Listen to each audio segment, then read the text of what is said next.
Malakas na buhos ng ulan sa iba't ibang panig ng bansa naranasan ngayong araw, maging alerto sa banta ng pagbaha o pagguho ng lupa lalo na sa mababang lugar.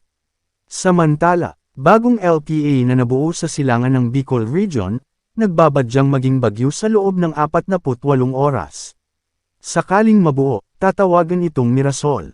Tropical Cyclone Formation Update. Ang Low Pressure Area, LPA-09C, namataan sa layong 475 kilometro.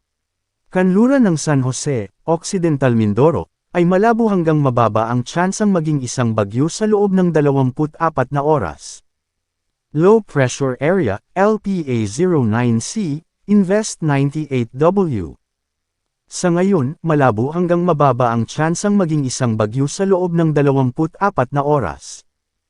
Ang trough nito, nakakaapekto ito ngayon sa Bicol Region, Metro Manila, Central Luzon, Calabarzon, Mimaropa, Bicol Region, at Western Visayas.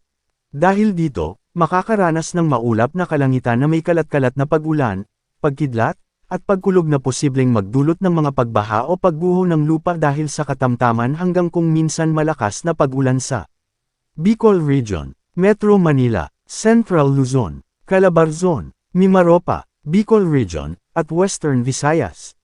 Cloud Clusters. Mayroong mga cloud clusters sa silangan ng bansa, sa loob o labas ng Philippine Area of Responsibility, PAR. Ang isa nito ay nasa silangan ng Eastern Visayas Bicol Region Area at ang isa naman ay nasa labas pa ng PAR. Ang cloud cluster na nasa silangan ng Eastern Visayas Bicol Region Area ay posibleng maging low pressure area, LPA, sa loob ng 12 hanggang 24 oras ayon sa Japan Meteorological Agency, JMA, at isang ganap na LPA na ito ayon sa Joint Typhoon Warning Center, JTWC, itinalaga ito bilang Invest 79W. Posibleng maging isang ganap na bagyo ito sa loob ng 48 oras ayon sa JMA. Posibleng dadaan malapitan Eastern Visayas Bicol Region Area patungong Cagayan. Ang isa pang cloud cluster na nasa Guam at Northern Marianas ay posibleng mamuo din bilang isang LPA at posible rin maging isang ganap na bagyo sa susunod na mga araw. Wala pang tiyak kung saan ito dadaan. Easterlies. Nakakaapekto ito ngayon sa Northern Luzon. Dahil dito, makakaranas ng maulap na kalangitan na may kalat-kalat na pag-ulan, pagkidlat, at pagkulog na posibleng magdulot ng mga pagbaha o pagguho ng lupa dahil sa katamtaman hanggang kung minsan malakas na pag-ulan sa Cagayan Valley. Makakaranas ng bahagyang maulap hanggang maulap na kalangitan na may pulu-pulong pag-ulan o pagkidlat at pagkulog na posibleng magdulot ng mga pagbaha o pagguho ng lupa dahil sa severe thunderstorms sa Ilocos Region at Cordillera Administrative Region. Localized thunderstorms.